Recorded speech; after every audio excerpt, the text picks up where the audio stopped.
अभी set theory start हो गई थी, अपने सेट थ्योरी की बात चालू हो गई है ना। You have the definition of set, ठीक है। You have the definition of set. Set क्या है? A well defined collection of distinct objects. यानी कलेक्शन तो किसी का भी हो सकता है, लेकिन कलेक्शन सेट क्या होगा, उसकी कंडीशन है कि वो वेल डिफाइंड हो। वेल डिफाइंड क्या है कि कोई अगर कलेक्शन दिया जा रहा है और कोई ऑब्जेक्ट दिया जा रहा है तो आप बता सको कि वो है कि नहीं है, उसमें वो है कि नहीं है। ये मतलब वेल डिफाइंड का है। बात धीरे धीरे बढ़ते बढ़ते चली गई थी कहाँ पे? ठीक है, एक्सियम्स पे, एक्सियम ऑफ रेगुलरिटी। तो मैं वहीं से फिर से थोड़ा सा आपको रिकॉल कराता हूँ, ठीक है।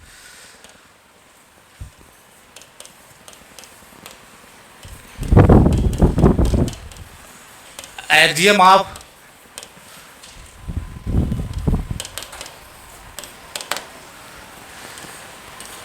एक्सियम क्या होता है आपको पता है, ठीक है। एक्सियम ऑफ रेगुलरिटी ये कहता है कि A does not belongs to A for every set A. यानी कोई सेट अपना एलिमेंट नहीं हो सकता। ये चीज सत्य लगती है। आर्गुमेंट क्या दिया गया था? वो बॉक्स वाला, कि अगर सेट को बॉक्स माना जाए तो वो बॉक्स अपने अंदर ही नहीं रखा जा सकता, ठीक है। अगर सेट को एज ए बॉक्स ट्रीट किया जाए, ठीक है, तो ये आपका ए है, यही बॉक्स आपका ए है, ठीक है। अब अगर ए बिलोंग्स टू ए कब होगा? जब ये बॉक्स खुद अपने अंदर रखा जाए, ठीक है। लेकिन नहीं रख सकते हो, इसका मतलब ए के अंदर नहीं जा सकता है। ए डज नॉट बिलोंग्स टू ए। तो कोई सेट अपने आप को नहीं बिलोंग कर सकता। ए वार ए कहती है, एक्सियम ऑफ रेगुलरिटी ये कहती है, ठीक है। लेकिन इसी के पैरेलल स्कूल ऑफ थॉट्स कुछ लोग अभी रिसेंट बहुत दिनों तक अभी भी चल रहा है, ऐसा नहीं ये इनवैलिड है, अभी भी चल रहा है। रिसेंट कुछ दिनों में 6-7 सालों में अपने ही देश के कुछ लोग थोड़ा सा उसमें मतलब 3-5 कर रहे हैं, ठीक है। वो कहते हैं ये है कि ठीक है, आप जो बात कह रहे हो, मैं एक सेट बना रहा हूँ, कैसे गड़बड़ हो जाएगा मामला। जैसे ये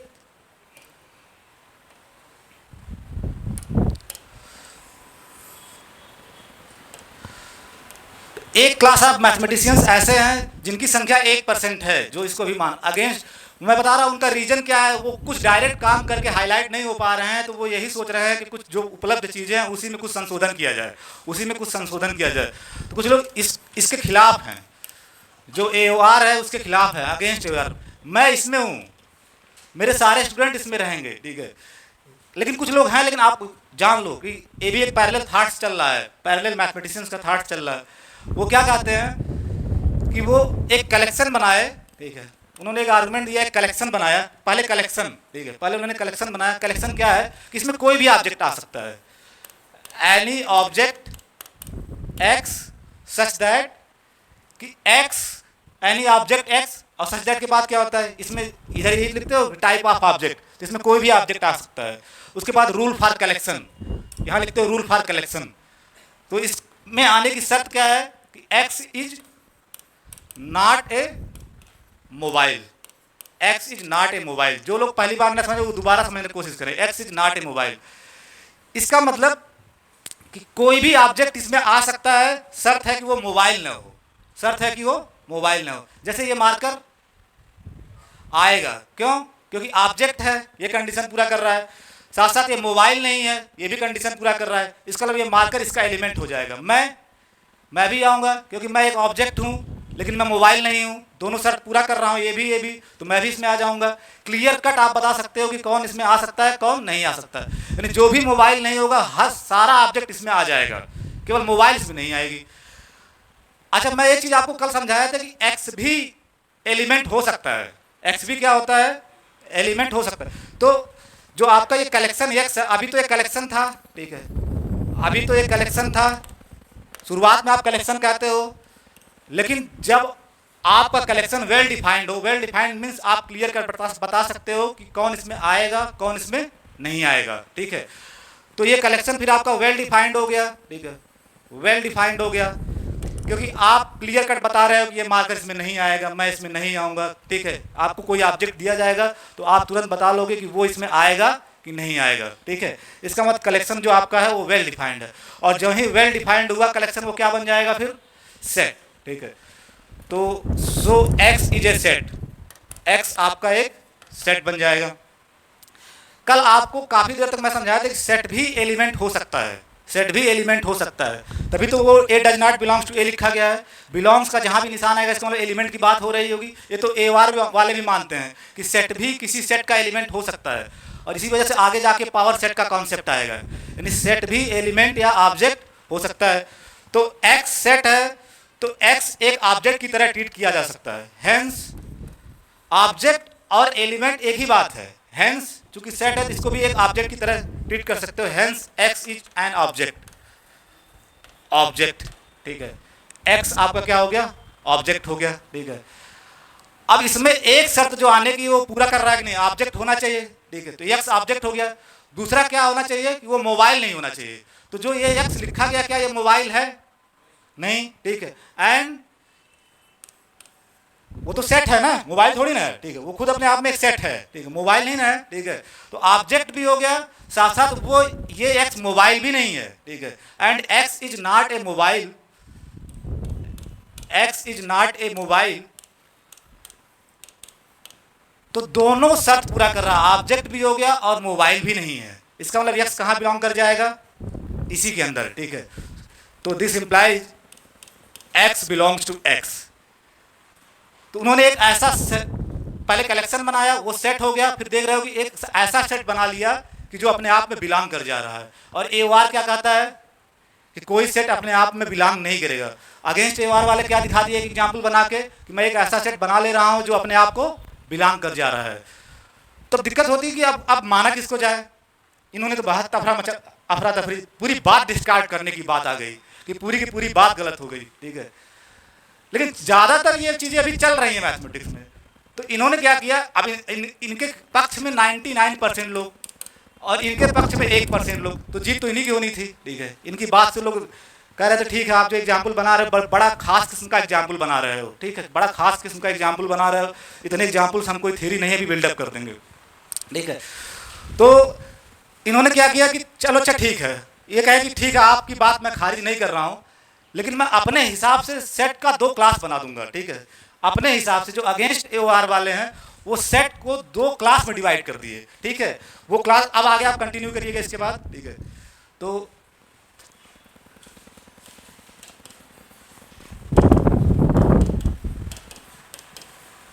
जब भी मैं लिखूंगा वो 1% लोग जो ए आर के खिलाफ हैं, अगेंस्ट ए आर वाले, ठीक है, जो ए आर को नहीं मानते, ठीक है, उन्होंने क्या कहा कि सेट को अब मैं अपनी तरह से रीडिफाइन कर दे रहा हूं, सेट का 2 क्लास बना दे रहा हूं। क्या पहला, let x be a set, ठीक है। फर्स्ट उन्होंने कहा कि we say that x is an ordinary set, ordinary set, ordinary set यानी कोई सेट है उनको 2 क्लास में डिवाइड कर दिया, आर्डिनरी सेट और नेक्स्ट आप अपने आप समझ सकते हो क्या होना चाहिए, एक्स्ट्रा ऑर्डिनरी, ठीक है। तो वी से दैट, अरे ये कैपिटल एक्स, पार्डन में, ठीक है, we say that x is an ordinary set if x does not belongs to x. उन्हें 2 क्लास, उन्होंने उनकी बात भी मान ली, लेकिन 2 क्लास बना दिए सेट का, ठीक है। जो ए आर मानते हैं उनके लिए जो सेट है अगेंस्ट ए आर के लिए वो क्या हो गया, ए आर जो मानते हैं उनके लिए जो सेट है अगेंस्ट ए आर वालों के लिए क्या हो गया, ऑर्डिनरी सेट। वो तो किसी सेट के लिए कहते हैं कि A does not belongs to A, ठीक है। ये क्या कह रहे हैं कि x does not belongs to x वाले जो होंगे उनको ऑर्डिनरी सेट बोलेंगे, ठीक है। तो ए आर वालों के लिए जो सेट है अगेंस्ट ए आर वालों के लिए वो क्या हो गया, ऑर्डिनरी सेट, ठीक है। दूसरा क्लास उन्होंने बनाया, and second we say that x is an extraordinary set, extraordinary मतलब खास तरह का, मतलब विशेष extraordinary set if X belongs to X, जो वो लोग प्रोड्यूस किए थे, ठीक है। थोड़ा अपने को बढ़ा चढ़ा के प्रस्तुत किया कि मेरा वाला सेट एक्स्ट्रा ऑर्डिनरी सेट होगा, ठीक है, ठीक है, ठीक। अब थोड़ा सा आप ध्यान दीजिएगा, चीज़ें मतलब एक स्टैंडर्ड चीज़ें हैं, बहुत लोग बहुत जल्दी में सेट थ्योरी पढ़ा के ख़त्म हो जाते हैं, लेकिन मैं इतना डेयर साहस उठाता हूँ कि तुमको इतनी बड़ी बड़ी चीज़ें मैं समझा ले जाऊँगा। ये भी एक साहस की बात है, ठीक है। नहीं तो बहुत लोग कब का सेट और सेट सेट फिर सीधे सबसेट, ठीक है, सबसेट, बीच में क्या है पता नहीं है, ठीक है। लेकिन मुझे आपको थोड़ा सा इंटरेस्ट बना रहे कि क्यों पढ़ रहे हो, क्या माहौल चल रहा है इसमें, प्रेजेंट सिनारियो क्या चल रहा है, थोड़ा बहुत आइडिया लगेगा तो आपको किसी विषय में रुचि पैदा होगी, इंटरेस्ट पैदा होगी, क्यूरियासिटी पैदा होगी। कि एक आदमी आया, आर्डिनरी आदमी सेट लिखवाया, सबसेट लिखवाया, यूनियन लिखवाया, इंटरसेक्शन लिखवाया, पावर सेट लिखवाया, कहानी खत्म, आप भी 2 बार उसी में लिख, अरे क्या नया सीख के जा रहे हो, ठीक है, दैट इज द मैटर, ठीक है। तो वो सब तो होगा ही, बीच बीच में भी अगर ये बातें आप 30 से 40% भी समझ रहे हो तो तुम्हारे लेवल पे, बीएससी पार्ट 1 लेवल पे बहुत बड़ी बात है, ठीक है, बहुत बड़ी बात है, घबराने की बात नहीं है। 30-40% भी अगर आपको बात समझ में आ रही है कि एक पैरेलल स्कूल ऑफ थॉट्स ये भी सोचता है, एओआर को नहीं मानता है, ठीक है। जो एओआर को नहीं मानते उनके लिए सेट 2 तरह के होते हैं, एक आर्डिनरी सेट उसको बोलोगे जो खुद का एलिमेंट न बने, ठीक है, और एक एक्स्ट्रा आर्डिनरी सेट जो खुद का एलिमेंट बन जाए, ठीक है। ये एओआर वाले सेट को अपनी तरह से डिफाइन कर लिए, रीडिफाइन कर लिए, ठीक है। अब बस ये समझना है कि एओआर के जो सपोर्ट में है, ठीक है, एक्सियम ऑफ रेगुलरिटी के जो सपोर्ट में है उनके लिए जो सेट है जो एओआर के खिलाफ हैं, ठीक है, एओआर के खिलाफ हैं उनके लिए वो क्या है, ऑर्डिनरी सेट।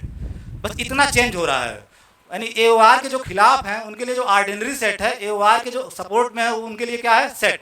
यानी जो वहाँ सेट है एओआर के जो सपोर्ट में है, अगेंस्ट एओआर वालों के लिए क्या है, वो ऑर्डिनरी सेट। बस इतना समझ लोगे, आगे सब कुछ समझ में आएगा आपको, ठीक है। ये बात क्लियर है, ठीक है, इसको लिख लिया आप लोग, ठीक है। और एक्स्ट्रा ऑर्डिनरी सेट का एग्जाम्पल वही ऊपर वाला जो उन्होंने दिया था, ठीक है।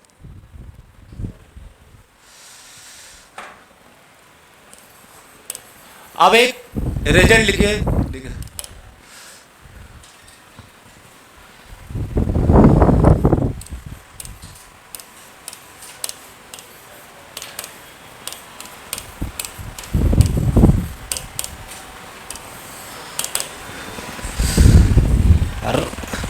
रेजेल, थियरम, प्रपोजिशन, ये बातें, मतलब मैं तो रिजल्ट लिखता हूँ, कभी कभी आप पढ़ोगे थियरम लिखा मिलेगा, प्रपोजिशन लिखा मिलेगा, वो सब बातें एक ही है। रिजल्ट रसेल्स पैराडॉक्स, रसेल का एक बार मैंने नाम लिया था ना, ठीक है, बर्ट्रैंड रसेल, जिन्होंने काउंटर एग्जाम्पल टेक्निक दिया था, ठीक है, काउंटर एग्जाम्पल टेक्निक, वही रसेल है, सेम रसेल।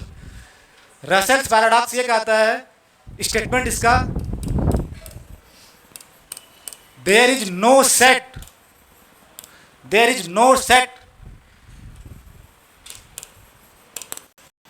containing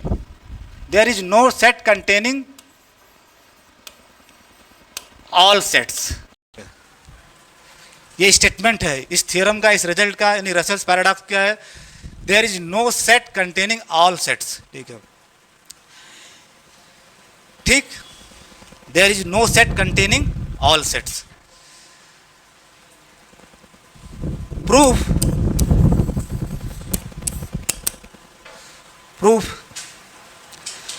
ये कहते हैं कि कोई ऐसा सेट नहीं मिलेगा जो सारे सेट को कंटेन कर ले, ठीक है। अभी बड़ी मजेदार बात बताऊंगा इसके बाद, पहले इसका प्रूफ देख लो। तो प्रूफ, इसको हम प्रूफ करेंगे, प्रूफ बाय कंट्राडिक्शन, तो वी प्रूव इट बाय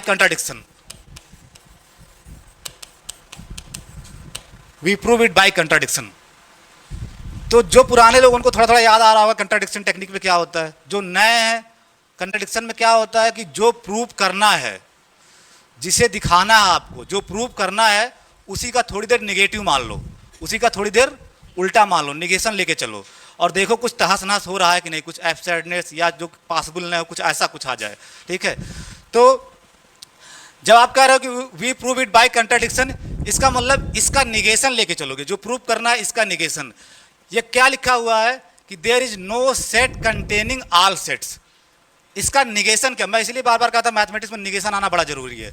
इसका निगेशन क्या होगा, आप कह रहे हो कि कोई सेट नहीं है जो सारे सेट को कंटेन कर रहा है, इसका निगेशन क्या होगा, देयर एग्जिस्ट ए सेट, ठीक है। तो लेट इफ पॉसिबल या suppose if possible,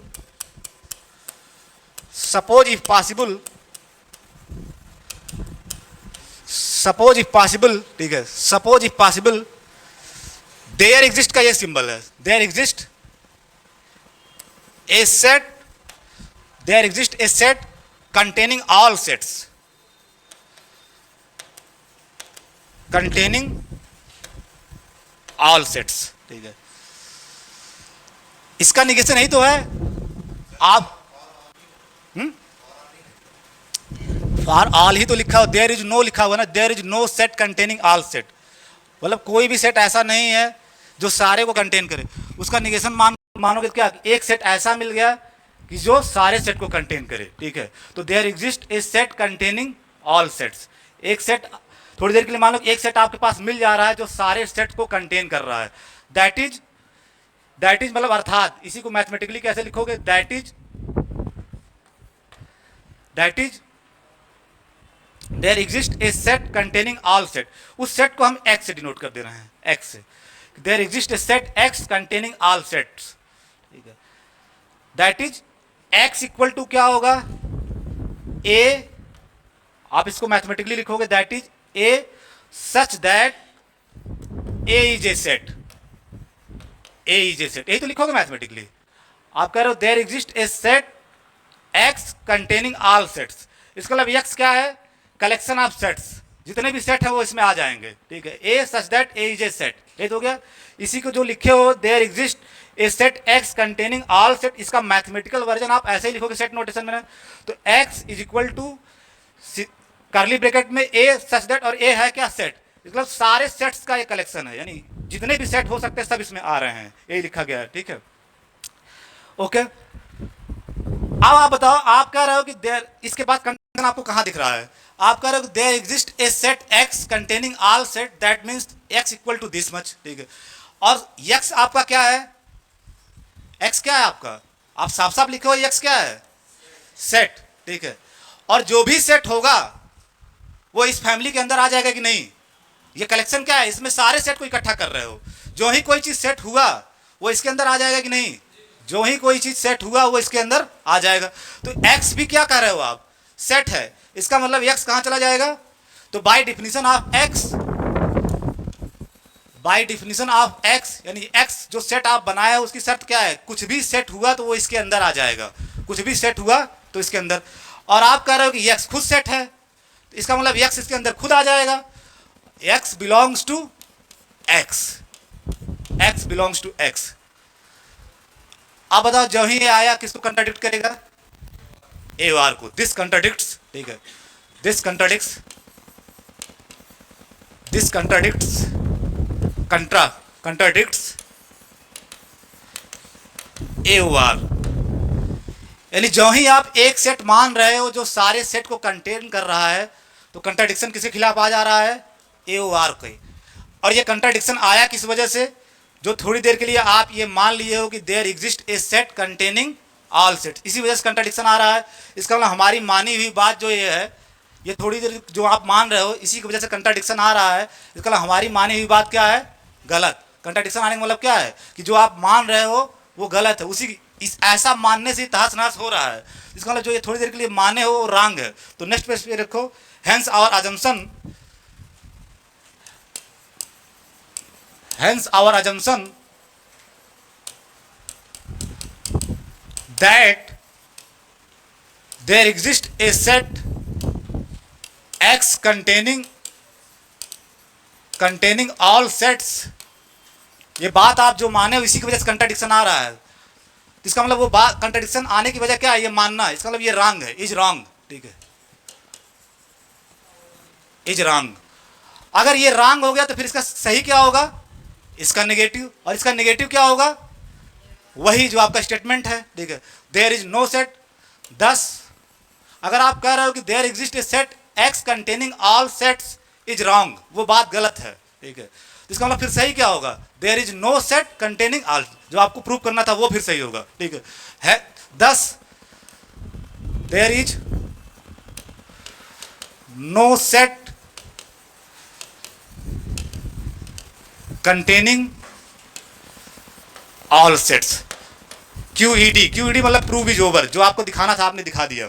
QED Latin word है, क्वाड इराड डिमॉन्स्ट्रेंडम, इसकी इंग्लिश होती है which was to be shown, यानी जो हमें दिखाना था हमने दिखा दिया, जो हमें प्रूव करना था हमने प्रूव कर दिया। जब भी मैं QED लिखूंगा मतलब आपका प्रूफ खत्म हो गया जो दिखाना था। अब इस बात को आप पढ़िए जो प्रूफ लिखा गया है, और कोई दिक्कत है तो बात कीजिए, ठीक है। क्योंकि कंट्राडिक्शन से ही ज़्यादातर एनालिसिस में बातें प्रूव होती है। कंट्राडिक्शन यूज करना आना चाहिए। कंट्राडिक्शन का मतलब क्या है, जो चीज़ प्रूव करना है उसका निगेटिव लेके चलो, जो चीज़ प्रूव करना है उसका निगेटिव लेके चलो, और कुछ ऐसी चीज़ आ जाए जो आप पहले से जान रहे हो उसके खिलाफ आ जाए। जैसे AOR आप पहले से जान रहे हो, तो जो ही उसका निगेशन लेके चल रहे हो उसको उसके खिलाफ कंट्राडिक्शन आ जा रहा है AOR के खिलाफ। और ये कंट्राडिक्शन किस वजह से आया, जो आप थोड़ी देर के लिए उसका निगेशन मान लिए थे, इसका वो मानी हुई बात फिर आपकी क्या हो गई, गलत, उसी की वजह से कंट्राडिक्शन आ रहा है। तो अगर वो उसकी वजह से कंट्राडिक्शन आ रहा है, इसका मतलब वो फॉल्स है, ठीक है। और वो फॉल्स है तो फिर आपका उसका निगेशन वाला क्या हो जाएगा, सही। यानी ये चीज़ गलत हो गई, ये गलत हो गया, इसका मतलब ये गलत होने वाला क्या, there exist a set X containing all sets is wrong. मतलब एक सेट जो सारे सेट को कंटेन करता है ये गलत हो गया, तो फिर सही क्या होगा, there is no set containing all sets, आपका रिक्वायर्ड जो होगा वो सही हो जाएगा, there is no set containing all sets. तो प्रूव इज ओवर, प्रूव में कोई लैकुना है, आप उसको पढ़िए, ठीक है, ठीक है।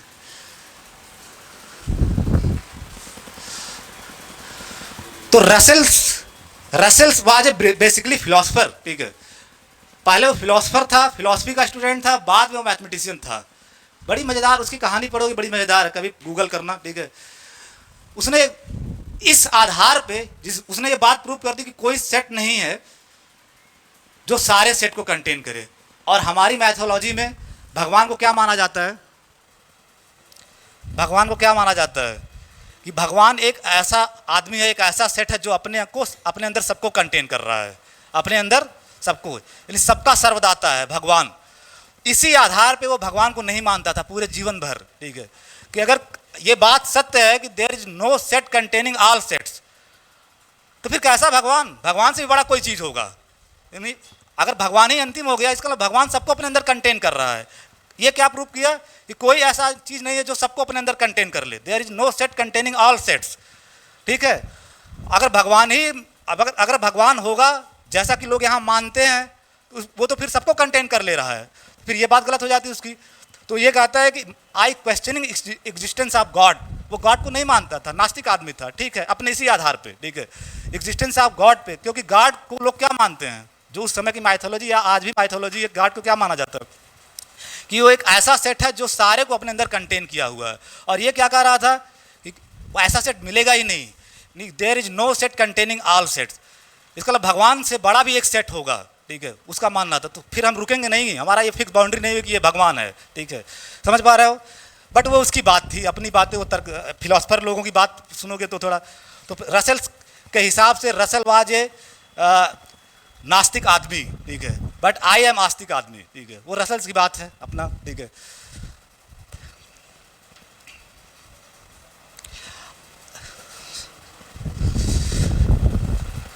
अब थोड़ा सा आसान चीज़ पे आ जाओ, फिर एक चीज़ अभी थोड़ी देर बाद और बताऊंगा, ठीक है, लेकिन अभी थोड़ी आसान चीज़ पढ़ो, नहीं तो ज़्यादा इकट्ठा कठिन हो जाएगा तो तुम लोग, ठीक है, मुझे पता है। अब थोड़ा अपने सबसेट्स पे आ जाओ, ठीक है, सबसेट्स। आज के दौर में जब AOR वालों के लिए वो रसेल पैराडॉक्स का भी मॉडिफाइड वर्जन आ गया है, modified version of Russell's paradox. वो तो AOR जो मानते हैं उनके हिसाब से होगा ना, और जो AOR नहीं मानते हैं उनके हिसाब से रसेल पैराडॉक्स बदल जाएगी, लेकिन अभी नहीं बताऊंगा क्योंकि आज के लिए तुम्हारे चेहरे इतने में थक गए हो। वो भी बता दूंगा, बेहोश होने लगे, एक आध गिरने उड़ने लगे, पता चला मेरे ऊपर इल्जाम आएगा बेहोश होने का कि इसकी वजह से बेहोश हुए। तो आज सिर्फ रसेल्स पैराडॉक्स, कल बताऊंगा मॉडिफाइड रसेल पैराडॉक्स, ठीक है। तो अब नेक्स्ट आप समझो सबसेट्स, ठीक है, सबसेट्स क्या होता है। तो लेट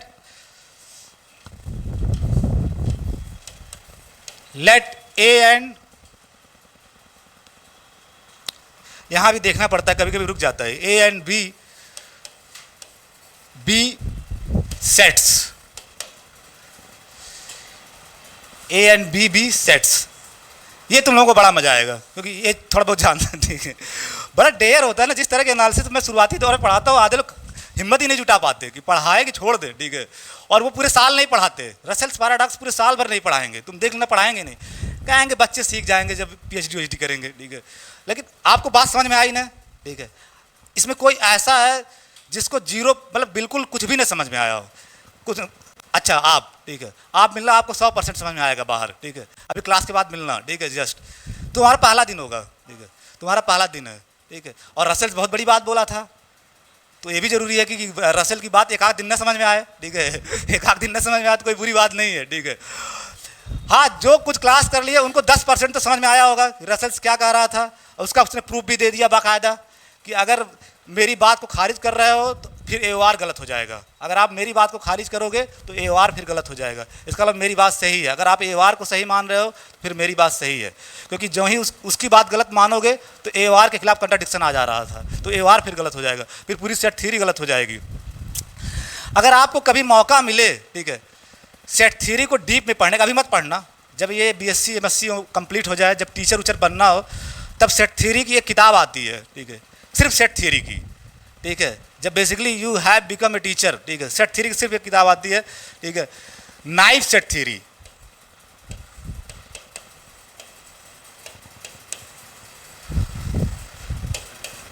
पॉल आर हेल्मोस, ये आदमी इसका राइटर है, इसने एक किताब लिखी है नाइफ सेट थ्योरी, ठीक है, इसमें सारी बातें जो भी मैं बताया हूँ सब है, ठीक है, सारी बातें डिस्कस, 84-85 पेज की किताब है, ठीक है, अभी मत पढ़ना भाई, तुम्हारे पास समय नहीं है, जब आप कभी खाली होना या दीपावली की छुट्टी उट्टी है तो डाउनलोड करने आजकल PDF में मिल जाती है, उसमें सारा कुछ दिया गया है, ठीक है, 84-85 पेज की किताब है, अगर बड़ा इंटरेस्टेड लोग हैं तो वो जान लें, ठीक है, सेट थ्योरी का सबसे बेस्ट रेफरेंस सोर्स ये है, ठीक है।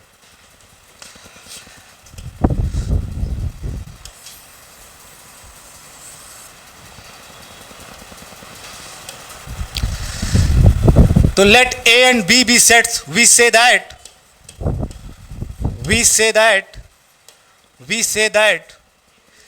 A is a subset of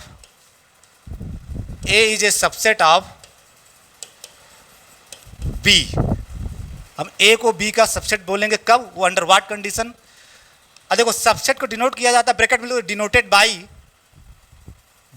by,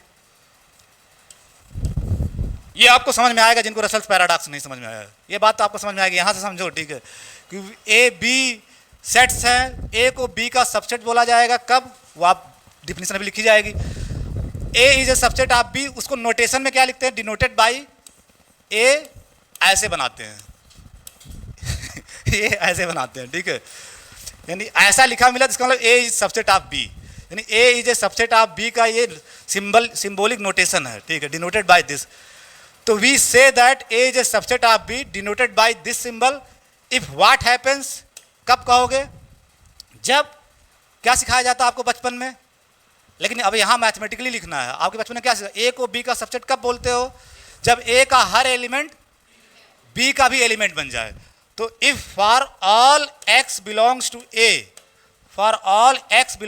A, in bracket x B में भी चला जाए, यानी A का हर एलिमेंट B में भी चला जाए, ठीक है, for all x in A, x belongs to B, ठीक है, यानी A का हर एलिमेंट B में भी हो, ठीक है, सिंपल सी डिफिनेशन। यानी A B का सबसेट कब कहलाएगा, जब for all x in A, यानी A में हर एलिमेंट लो और वो B में भी चला जाए, x इन B, ठीक है। तो ये सबसेट की डिफिनेशन हो गई। अब एक नोट लिखो इसी के नीचे, नोट, मेरे क्लास नोट्स के नोट उतने ही इंपॉर्टेंट है जितने बॉडी के लिए O2, ठीक है, O2, ठीक है। महत्वपूर्ण बात ये नहीं है कि सबसे ज़्यादा मैथमेटिक्स में या प्योर मैथमेटिक्स में आप डिफिनीशन पॉजिटिव वे में समझते हो, कब वो सबसेट नहीं होगा ये महत्वपूर्ण ज़्यादा होता है, ज़्यादातर लोग इस पर बात नहीं करते, निगेशन, ठीक है। तो A को B का सबसेट बोलोगे अगर ऐसा हो रहा होगा। अब नोट में मैं ये कहना, कब A को B का सबसेट नहीं बोलोगे, ठीक है, we say that A is not a subset of B, subset of B, A is not subset of B, A is not subset of B।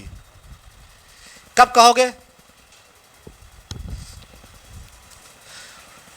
जहां भी मैं कोई चीज डिफाइन करूंगा उसका एक निगेशन, नॉट का भी आपको जानना है तुरंत नोट में, और आगे से आपको बताना होगा, अभी तो मैं शुरुआती दौर में खुद बता रहा हूं, ठीक है, कि अगर A B का सबसेट कब कहलाएगा, जब ऐसा हो रहा होगा,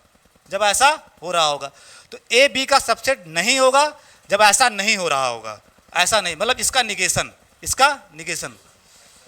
इसका निगेशन, ठीक है। तो as not a subset of B if कब होगा, जब ऐसा न हो रहा होगा। सबसेट होने के लिए ये होना चाहिए, सबसेट नहीं होने के लिए क्या होना चाहिए, ये न हो रहा हो, क्योंकि ये हो जाएगा तब तो सबसेट हो जाएगा। तो इसका मतलब इसका न होना मतलब इसका निगेशन। तो क्या कहोगे, इसका निगेशन खूब सिखाया था आप लोगों को, जो न जानो 5 वीडियो पढ़ा है उसमें निगेशन ही सिखाया गया है, क्वांटिफायर का निगेशन करना। तो फॉर एवरी का क्या हो जाएगा, there exist X in A, ये ऐसे ही रहता है एक्स इन ए, और अंदर जो प्रॉपर्टी है उसका negation X does not belongs to B, ठीक है। बड़े प्रेम से उसका निगेशन करना, ये आप, ठीक है। तो ए बी का सबसेट कब नहीं होगा, जब ए में एक एलिमेंट ऐसा मिल जाए, देयर एग्जिस्ट लिखा गया है, ए में एक एलिमेंट ऐसा मिल जाए जो बी में न हो। यही आप बचपन में भी सीखते हो कि ए बी का सबसेट कब नहीं होगा, कि ए में कम से कम एक एलिमेंट मिल जाए जो बी में न हो। लेकिन यहाँ आप मैथमेटिकली देख रहे हो उसका निगेशन करके, कि अगर सेट सबसेट लिए ये होना है कि हर for all X in A X in B, subset कब नहीं होगा, जब सबसेट कब नहीं होगा, जब ये नहीं हो रहा होगा, मतलब इसका निगेशन। और इसका निगेशन क्या होता है आप मैथमेटिकली करना सीख लिए हो, इसलिए मैं कह रहा हूँ मैथमेटिकल पकड़ने की कोशिश करो निगेशन। तो there exist X in A in bracket X is not in B, यानी ए में कम से कम एक एलिमेंट ऐसा मिल जाए जो बी में न हो। सारी बातें क्लियर हो रही हैं। कब कहोगे सबसेट, यानी सबसेट कब नहीं होगा, जब इन दिस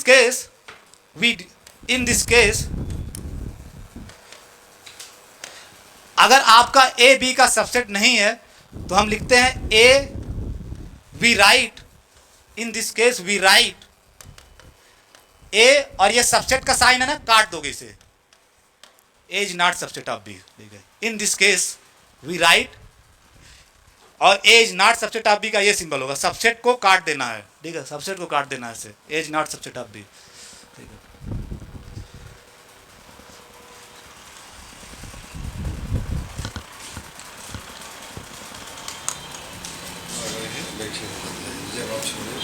ठीक ठीक।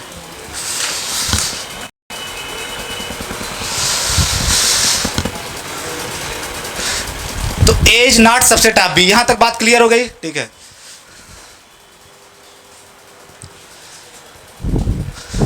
एग्जाम्पल, जब भी आप कोई डिफिनेशन करो खूब ढेर सारा एग्जाम्पल करना आपको। एग्जाम्पल 1, ठीक है, एग्जाम्पल 1, ठीक है। Let A be a set, A आप कोई भी सेट उठा लिए, ए बी ए सेट, ठीक है। तो since for every X belongs to A in bracket X belongs to A, आप इस पे कोई ऑब्जेक्शन आपको, ठीक है।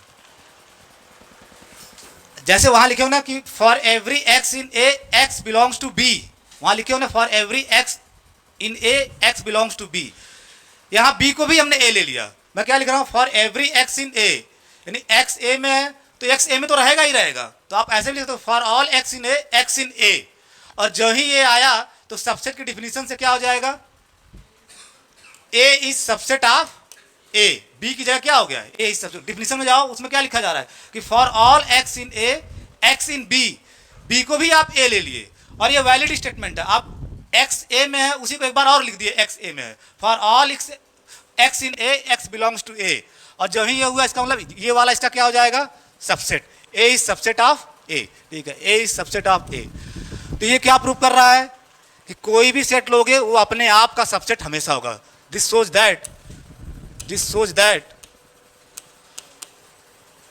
shows that every set is a subset of itself. Every set is a subset of itself. Subset of itself, her set अपने आप का सबसेट होता है। आर्गुमेंट के साथ आप बता रहे हो बात को, यानी सबसेट होने की जो कंडीशन है वो पूरा कर रहा है ये, ठीक है। तो ए इज सबसेट ऑफ ए, और ए आपका आर्बिट्रेरी सेट है, ए पे कोई रिस्ट्रिक्शन नहीं है, तो ए का सबसेट हो गया। ये बात क्या दिखा रहा है कि कोई भी सेट उठाओगे तो वो अपने आप का सबसेट होगा, वो अपने आप का सबसेट होगा। तो this shows that every set is a subset of itself, ठीक है। कॉल्ड, इसको बोला जाता है called improper subset, called improper, underline the word improper. Improper subset improper subset of A, improper subset of A. ठीक है, 5 मिनट के बाद वो आ जाएंगे। ठीक है, 5 मिनट। ठीक है, इम्प्रॉपर सबसेट ऑफ ए। तो पहला एग्जाम्पल यही हुआ कि कोई भी सेट उठाओगे उसका वो खुद सबसेट होगा। ये थोड़ा बहुत बचपन भी जानते हो, लेकिन प्रूफ आप प्रूफ के साथ यहाँ जान रहे हो, बाय एक डिफिनेशन के साथ देख रहे हो कि सब क्यों ए का सबसेट हो रहा है, क्योंकि for all X in A is a valid statement. ठीक है, एक्स इन ए, कोई भी एक्स ए में लोगे वो ए में तो रहेगा ही रहेगा। ठीक है, एक्स इन ए, और यही डिफिनेशन था सबसेट का कि for all X in A X in B, यही तो था ए सबसेट बी का। आप बी की जगह भी ए ले लिए। ठीक है, तो ये आपका क्या आ गया, ए सबसेट ऑफ है। ये प्रूव कर रहा है कि हर सेट अपने आप का सबसेट होता है, उसको क्या बोलेंगे, इम्प्रॉपर सबसेट। एग्जाम्पल सेकेंड,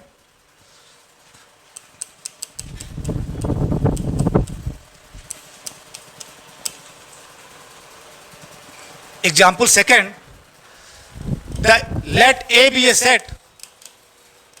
जब भी आप ऐसे लिखते हो मैथमेटिक्स में, let A be a set, इसका मतलब एक आर्बिट्रेरी सेट है, उसमें कोई रिस्ट्रिक्शन नहीं है, कुछ भी हो सकता है। ठीक है, let A be a set, let A be a set,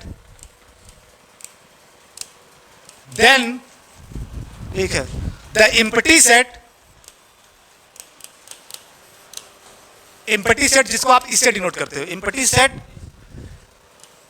is a subset of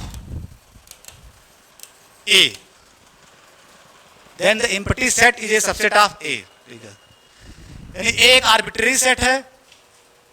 ठीक है, P implies Q टाइप, एक आर्बिट्रेरी सेट। आप उसके बाद क्या कर रहे हो, देन एम्प्टी सेट हमेशा A का सबसेट होगा। ये प्रूव करना है। ठीक है, ये प्रूव करना है। कैसे प्रूव करोगे, हाउ टू प्रूव, सोल्यूशन या प्रूफ।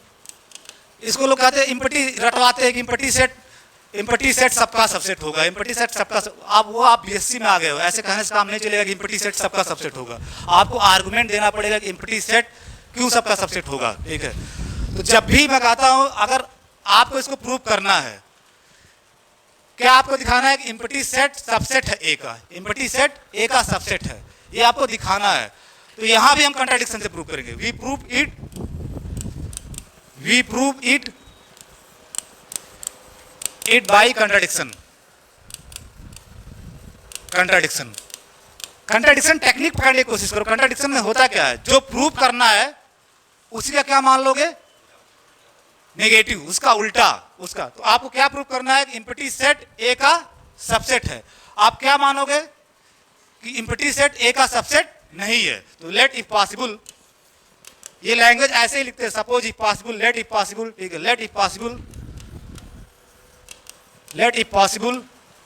ठीक है, let if possible empty set, इस नोटेशन से एम्प्टी सेट इज नॉट, आपको दिखाना क्या कि सबसेट है, तो उसका नेगेटिव मानोगे कि empty set is not subset of A. ये मान के चलोगे empty set is not a subset of A.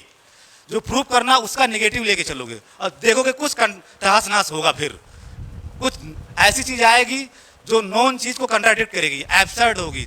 Absurd का मतलब भद्दा। ठीक है, तो जो ही आपके पास कहो, जो ही आप कहोगे कि फाई ए का सबसेट नहीं है, तो उस नोट से बताओ तुरंत क्या कंक्लूड करोगे। देन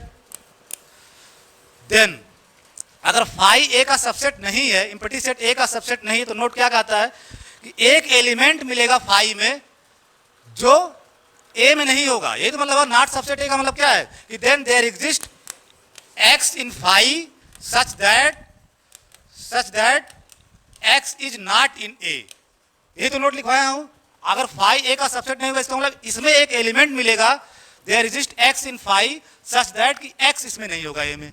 जस्ट नोट, एकदम देखो कितना सिस्टमेटिक वे में एनालिसिस चलती है। अगर आप इतने मजेदार, इतना मजा आएगा अगर आप चीजों को समझ रहे हो। ठीक है, आप जो ही ये लिखोगे तुरंत एक नेक्स्ट इंप्लीकेशन आएगा। आप जो ही कहोगे कि फाई ए का सबसेट नहीं है, तुरंत ये बात अपने आप आ जाएगी कि एक एलिमेंट इसमें ऐसा मिलेगा, there exist X in phi, कि वो ए में नहीं होगा, ए में नहीं होगा। दिस इंप्लाइज, ये क्या इंप्लाई कर देगा, जो ही आप लिख रहे हो there exist X in phi, इस बात से आप क्या समझ रहे हो कि phi has an element, phi has an element X. ये कह रहे यक्स बिलोंग्स टू फाई, इसका मतलब फाई के पास एलिमेंट आ जा रहा है। Phi has an element X, ठीक है। इस लाइन से अगली लाइन क्या इंप्लाई होगी, phi has an element x.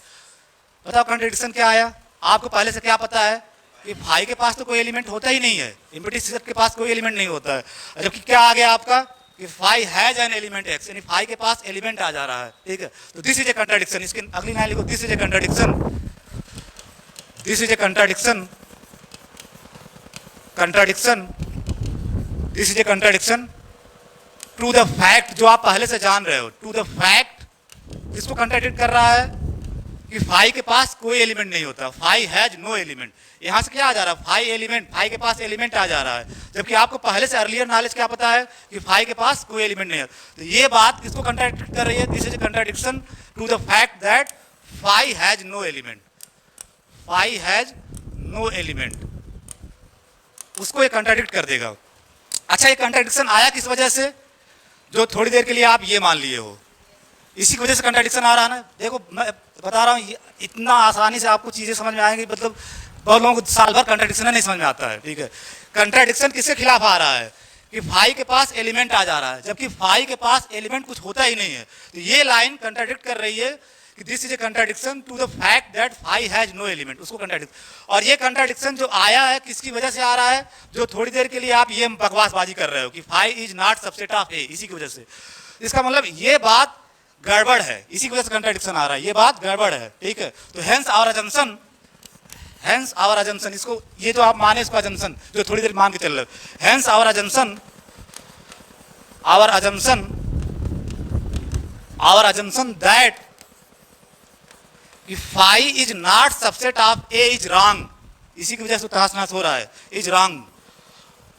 आप बताओ जब ये रॉन्ग होगा फिर सही क्या होगा, अगर फाई ए का सबसेट नहीं है वो गलत हो गया, तो इसका मतलब फाई को क्या होना पड़ेगा फिर, hence our required, hence our required, thus phi is subset of A, ठीक है, phi is subset of A, phi is subset of A. तो आप प्रूव कर दिए कि एम्प्टी सेट हर सेट का सबसेट होता है, ठीक है। दिस प्रूव्स दैट, या दिस प्रूव्स दैट, ये आ गया ना, दिस पेज में यहाँ लिख लिए सब, तुम लोग थोड़ा तेज तेज अब लिखना चालू कर दो, मतलब अब तो थोड़ा तुम्हारी स्पीड भी होनी चाहिए, ठीक है। कि जो ही आप फाई को ए का सबसेट नहीं मान रहे हो तो फिर तहस नहस हो रहा है, इसका मतलब जो आप थोड़ी देर के लिए फाई को ए का सबसेट नहीं मान रहे हो वो बात रॉन्ग है, तो फिर सही क्या होगा कि फाई ए का सबसेट, दो ही बात, या तो पी होगा या तो माइनस पी होगा। आप कह रहे हो कि ये नहीं होगा, अगर ये नहीं होगा तो अपने आप ये होना ही पड़ेगा, phi is subset of A, ठीक है, phi is subset of A. तो दिस प्रूव्स दैट, उसके नीचे लिखना this proves that, this proves that, this proves that, this proves that, this proves that the empty set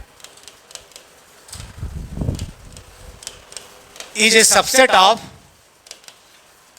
A, ठीक है, empty set is a subset of A, ठीक है। तो आपका एक तो आपने देख लिया ए का खुद सबसेट होता है, ठीक है। एक आप और प्रूव कर लिए एम्प्टी सेट हमेशा ए का सबसेट होगा, ठीक है। This proves that empty set is and it is, this is known as, this is known as, यानी जो ये एम्प्टी सेट आया दिस इज नोन एज, ठीक है, this is known as trivial subset, trivial, trivial को underline कर देना, trivial subset of A, trivial subset of A, ठीक है। तो दो एग्जांपल हो गया, बस आज के लिए इतना ही, ठीक है। कि ए का ए खुद सबसेट होगा जिसको इम्प्रॉपर सबसेट बोलोगे, और ए का एक सबसेट एम्प्टी सेट हमेशा होगा जिसको क्या बोलोगे, ट्रिवियल सबसेट। बाकी बातचीत नेक्स्ट टाइम पे, ठीक है।